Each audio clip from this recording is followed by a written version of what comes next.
Did you buy a pre-built gaming PC recently? Or did you build your own first gaming PC?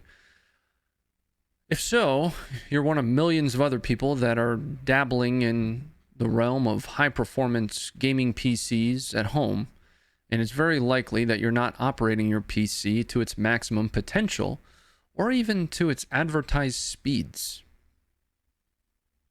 Let's talk about that. We're going to talk about memory today.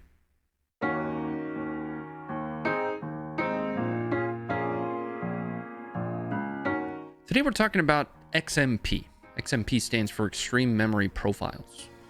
You might not be using that if you haven't enabled XMP in your BIOS settings, and we're going to talk about how to get that done.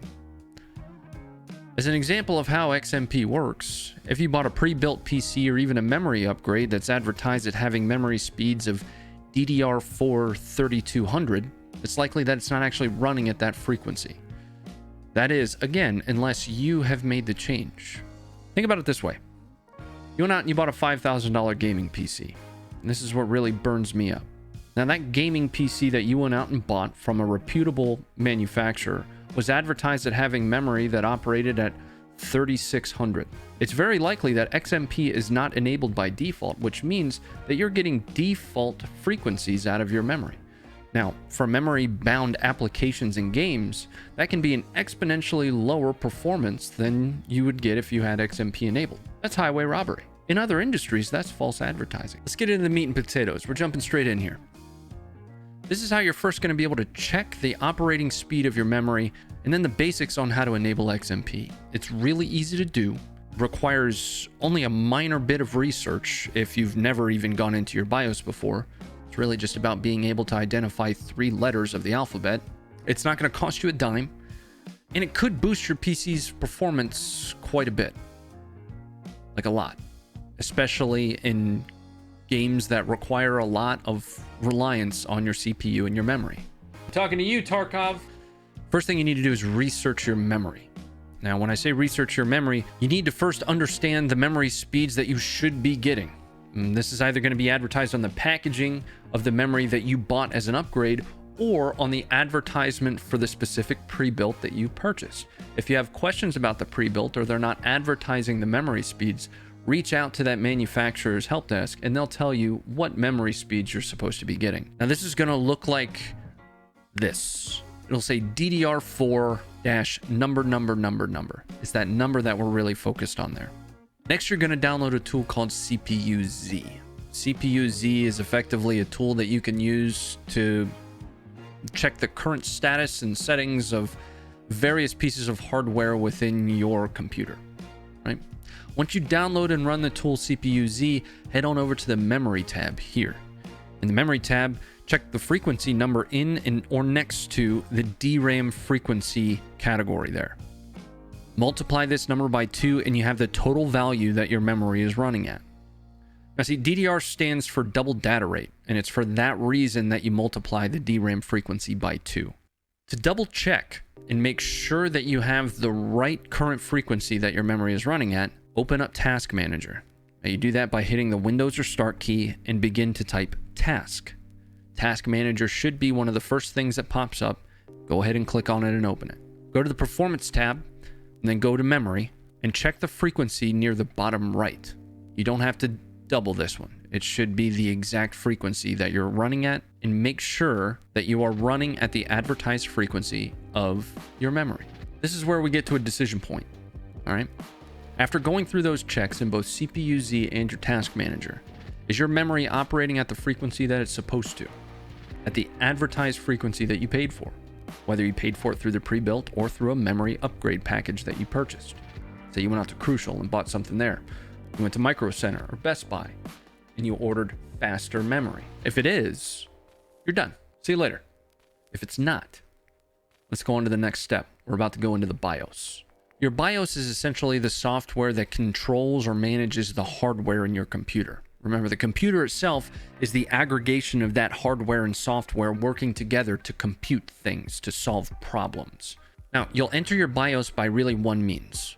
You're going to have to restart your PC, and you're going to press a specific key over and over and over again until you enter a screen you likely haven't seen before. Now, historically, entering the BIOS was different for every manufacturer, right? Each manufacturer had their specific key that they wanted you to hit. Some were F2, some were F10. Nowadays, most modern motherboard manufacturers are using the delete key as an industry standard. Here's a list of the keys that you can use to enter your BIOS based on your specific motherboard manufacturer. First thing you're going to do is hit the start button or your Windows key. Then you're going to click on the power button on the bottom left, and you're going to click restart. Once you click restart, you're going to immediately begin tapping the BIOS key listed for your manufacturer's motherboard. At some point, you'll be taken to a screen you likely haven't seen before. It'll look all cool and gamer-like as long as you have a modern motherboard designed for gaming. This is your BIOS. I strongly recommend researching specific BIOS settings for anything that you change in here, including XMP. You need to be researching this stuff, but don't be afraid to click around and just look at things. Don't worry, if you go to exit and something was changed that you didn't mean to change, your motherboard will prompt you about that and tell you if you're sure you wanted to make the change. Now, I'm going to enable the XMP setting in my BIOS. This process might be slightly different for each BIOS out there, dependent upon the manufacturer, but all you'll really have to find is those three letters, XMP. And most modern motherboard manufacturers are including that right at the front in some form of an easy tweak, easy tuner, easy mode.